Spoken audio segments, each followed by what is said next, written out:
नमस्कार विद्यार्थी मित्रांनो, आपण 2022 जुलै किंवा ऑगस्टचा पेपर चालू केलेला आहे। जुलै ऑगस्ट 2022 मध्ये सप्लिमेंटरी जी एक्झाम झाली होती त्याच्यातला क्वेश्चन पेपर चालू आहे। क्वेश्चन नंबर 1 घेतला होता आपण। क्वेश्चन नंबर 2 ॲडमिशन किंवा रिटायरमेंट। आता 2 मध्ये ॲडमिशन मध्ये करंट अकाउंट आहे। ज्यावेळेस करंट अकाउंट विचारलं जातं त्यावेळेस दुसरा सोडवा, कारण करंट अकाउंट सोपं असतं, फक्त त्याला वेळ लागतो जास्त ट्रान्सफर करण्यासाठी, टॅली करण्यासाठी। त्याच्यामुळे प्रेफरन्स कशाला द्यायचा, इथं रिटायरमेंटला द्यायचा। आणि जास्त तुम्ही रिटायरमेंट सोडवला तरी चालतो, फक्त ॲडमिशन कधी सोडवायचं, ज्यावेळेस रिटायरमेंटला जनरल एंट्री विचारतील त्यावेळेस किंवा रिटायरमेंटला करंट अकाउंट विचारतील त्यावेळेस ॲडमिशन सोडवायचा। आलं लक्षात? चला पहिल्यांदा प्रॉब्लेम वाचून घेऊ आणि टायमिंग लावून सोडवायचा, फास्ट झाला पाहिजे, 20 मिनिटाच्या आत झाला पाहिजे। हे टार्गेट ठेवून सोडवायचा। बॅलन्स शीट दिलंय सोहन, मोहन आणि रोहनचं 3 पार्टनर आहे। There is 3 partners and 1 partners will be retire. कोण रिटायर होतो बघू। 2:1 असा त्यांचा रेशो सांगितला आहे। लायबिलिटी साइड आहे, ॲसेट साइड आहे। ओके, आता ॲडजस्टमेंट कशाला दिली त्याला टिक मार्क करायची। रोहन नावाचा पार्टनर रिटायर होतो 1 एप्रिल 2020 ला। फॉलोइंग ॲडजस्टमेंट मेड म्हणतात। ॲडजस्टमेंट पहिली आहे asset are to be revalue. Free hold प्रॉपर्टीला टिक मार्क करा, मशिनरीला टिक मार्क करा, फ्री होल्ड आणि डेटर्सला टिक मार्क करा। ठीक आहे, म्हणजे डेटर्सला टिक मार्क आहे, free hold property, machinery, furniture सगळ्याला ॲडजस्टमेंट आहे। गुडविलला देखील ॲडजस्टमेंट आहे, टिक मार्क करायची। Goodwill of the firm value thrice average profit of for preceding 5 years. Preceding 5 years म्हणजे 5 वर्षाच्या पाठीमागची जी काही अमाऊंट आहे, ह्याची प्रॉफिटची, त्याचं ॲव्हरेज काढायचं आणि त्याच्यामधून गुडविल काढायची असते, असं त्याचा अर्थ आहे। ते आपण कॅल्क्युलेशन करू। ह्याच्यामध्ये फक्त ही ॲडजस्टमेंट महत्त्वाची, बाकी सगळं सोपं आहे। समजलं का? कोणताही प्रॉब्लेम घ्या त्याच्यात एकच ॲडजस्टमेंट असे अवघड देतात थोडी, की जी तुम्हाला विचार करायला भाग पडते, थोडं कॅल्क्युलेशन करावं लागतं। सगळ्यात सोपे ॲडजस्टमेंट देणार नाहीत किंवा सगळे अवघड देणार नाहीत। सगळ्या पेपरचं तुम्ही ॲनालिसिस करा। एक ॲडजस्टमेंट थोडी तरी अवघड असते, की तुम्हाला त्याच्यात विचार करायला भाग पडते। ह्याच्यात अवघड काय आहे, ही गुडविलची आहे, बाकी सगळं सोपं आहे। Balance transfer to Rohan's capital account should be kept in business loan. Business loan म्हणून ठेवा रोहनचं जे काय बॅलन्स येईल ते। समजतंय का? अशा प्रकारे प्रॉब्लेम आहे, प्रिपेअर करायचे तुम्हाला। Profit and loss adjustment account म्हणजेच रिव्हॅल्युएशन अकाउंट, त्याला दुसरं नाव असतं, लक्षात ठेवा। हा तुम्हाला ऑब्जेक्टिव्ह मध्ये प्रश्न विचारू शकतात आणि इथे लक्षात ठेवा। तुम्ही असं घाबरून जाऊ नका की प्रॉफिट लॉस ॲडजस्टमेंट अकाउंट तयार करायचं म्हणजे वेगळं काय तयार करायचं। आलं लक्षात? ह्यालाच रिव्हॅल्युएशन अकाउंट म्हणतात। कॅपिटल अकाउंट पार्टनर्सचं आणि बॅलन्स शीट करायचे नवीन फर्मचं। आता इथं पहा, कॅश किंवा बँक अकाउंट दिलेले असते, दिले इथे बँक अकाउंट, पण बँकेमध्ये काय ट्रान्झॅक्शन सांगितलंच नाही तुम्हाला। बँकेत पैसे आले, बँकेत पैसे गेले, मग बँक अकाउंट नाही बनवलं तरी चालतं। आलं लक्षात? आणि बनवलं तर त्याच्यामध्ये काहीच येणार नाही, फक्त बॅलन्स ब्रॉडडाऊनची अमाऊंट येईल आणि तीच नंतर कॅरी डाऊन करावं लागते। आलं लक्षात? लक्षात ठेवा।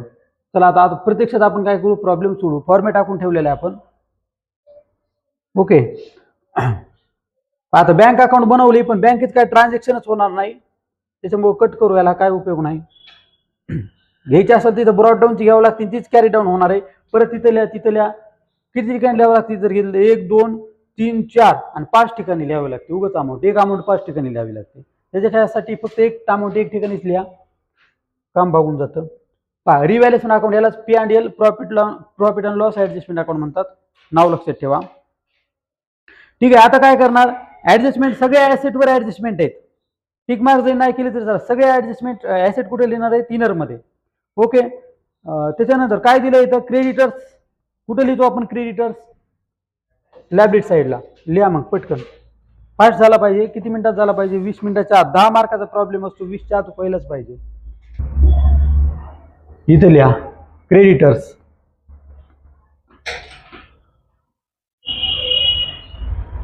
क्रेडिटर्सची अमाऊंट आहे 30,000, ॲडजस्टमेंट नाही, डायरेक्ट बाहेर लिहा।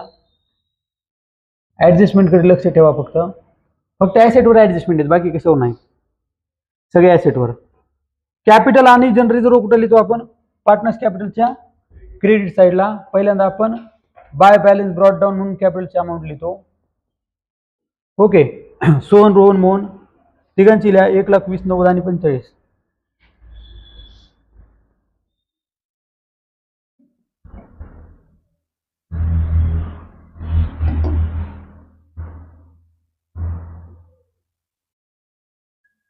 ओके, आता जनरल रिझर्व्ह इथंच लिहित असतो आपण क्रेडिट साईडला.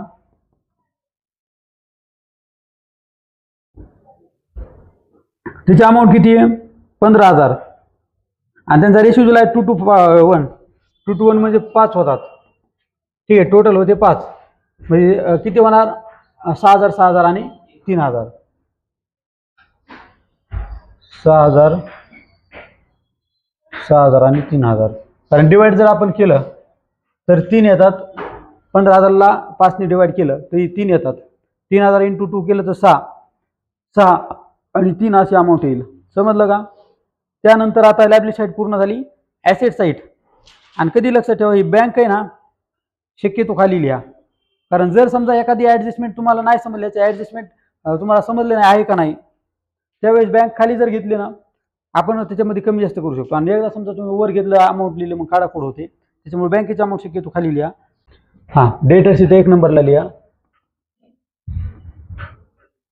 डेटर्स जसे आहे तसे लिहा. 60 आणि -3,000 करा. 60,000 मायनस RDD 3,000. 3,000 जर मायनस केली RDD तर 57,000 खाली राहतात. आणि अशा जशाला जसं कुठं दिले तुम्हाला ॲसेट साईडला, ओल्ड ॲसेट साईडला दिलेलं आहे. आपण न्यू ॲसेट साईडला हे घेतलं. फक्त ही अमाऊंट बाहेर होती ती आत घेतली. बाहेरची अमाऊंट आतमध्ये घेणं महत्त्वाचं आहे. फर्निचरची अमाऊंट आहे ती इनरमध्येच लिहा. इथं जागा सोडा फक्त एक लाईन. फर्निचर लिहा आता. ठीक आहे, फर्निचरची अमाऊंट आहे 45,000. इनरमध्येच येणार. एक लाईन सोडायची. त्यानंतर पुढे सांगितलंय मशिनरी 12,000. मशिनरी 12,000 12,000. त्याच्यानंतर पुढे सांगितलंय फ्री होल्ड प्रॉपर्टी.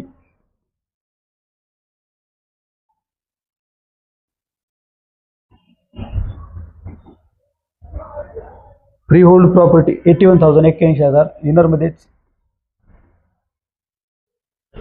त्याच्यावर एक ॲडजस्टमेंट आहे. ठीक आहे, लाईन सोडायची. पुढे सांगितली गुडविल.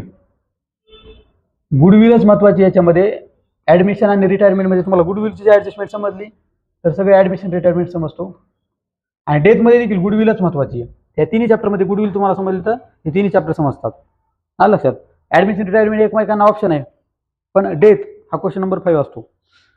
आता पोस्टिंग झाली, इथपर्यंत सगळं आलं पाहिजे. सगळं पोस्टिंग काय केलं का आपण याच्यामध्ये वेगळं नाही, फक्त ट्रान्सफर केलंय.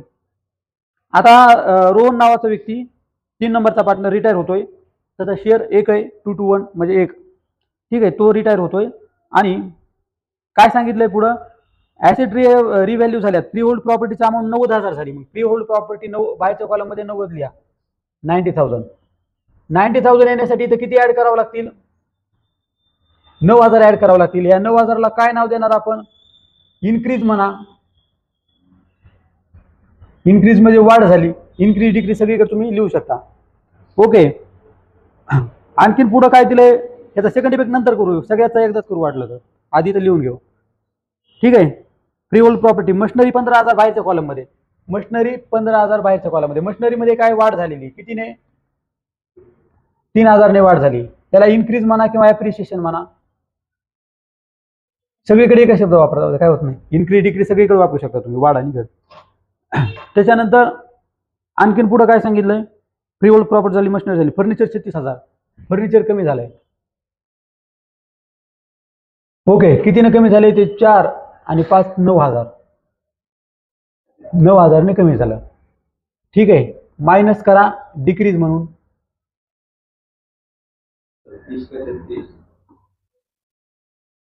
फर्निचर 36 राहिलं ना. तुमच्याकडे 30 आहे का? कुठे? 36 30 म्हणलं का चुकून? 36 आहे. ठीक आहे, 36 बाहेर राहिला म्हणजे 9 ने कमी. ओके, पुढे आणखीन काय? All debtors good. आता ऑल डेटर्स गुड त्याची थोडी वेगळी ट्रीटमेंट होते, ते तुम्हाला अवघड आहे. आधी याच्या तिन्हीचे काय करा? सेकंड इफेक्ट करा. तिन्हीचे एक इफेक्ट केला आपण. या दोन्हीचे पहा. पहिला इफेक्ट झाला, या दोन्हीचा विचार करा. मशिनरी आणि फ्री होल्ड प्रॉपर्टी वाढ झाली. पहिला इफेक्ट कुठं झालाय? डेबिटला प्लस मध्ये. दुसरा होणार क्रेडिट साईडला फायद्याचा. 9,000 आणि 3,000चा फ्री होल्ड आणि मशिनरी. क्रेडिट साईडला बाय फ्री होल्ड प्रॉपर्टी.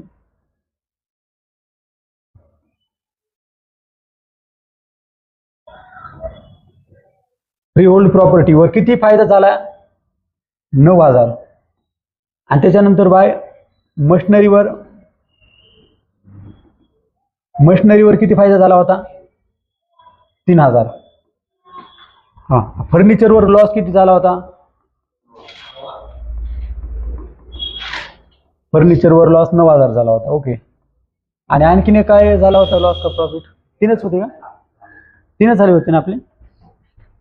हां, 3च सोडवले. ठीक आहे, दोन्हीचा फायदा आणि एकाचा लॉस. आता डेटर्स गुड म्हणतात. डेटर्स गुड आहेत असा अर्थ काय होतो? बॅड म्हणजे पैसे बुडवतात आणि गुड म्हणजे पैसे नाही बुडवत.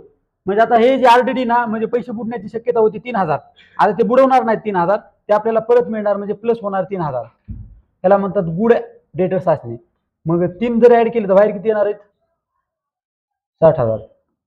मग 3,000 जे ऍड झाले त्याला काय नाव देणार? ऍड आरडीडीच. तिथं आरडीडी आधी जुन्या ह्याच्यामध्ये लेस केली होती आपण, 3,000 बुडतील म्हणून लेस केले होते. आता 3,000 बुडणार नाहीत असं आपल्या लक्षात आलं. मग ते 3,000 काय होणार? ऍड होणार. आता 3,000 ऍड झाले, फायदा झाला. फायद्याचा सेकंड इफेक्ट कुठं होतो? क्रेडिट साईडला, बाय आरडीडी म्हणून. आरडीडी मुळे फायदा झालाय. रिझर्व्ह फॉर किंवा आरडीडी रिकवर्ड म्हणू शकता. नुसते आरडीडी लिहिली तरी चालतं, काय प्रॉब्लेम नाही. समजलं का? 3,000चा सेकंड इफेक्ट. आता हे पहिले ऍडजस्टमेंट मधले जे काही घटक आहेत सगळ्याचा इफेक्ट झाला.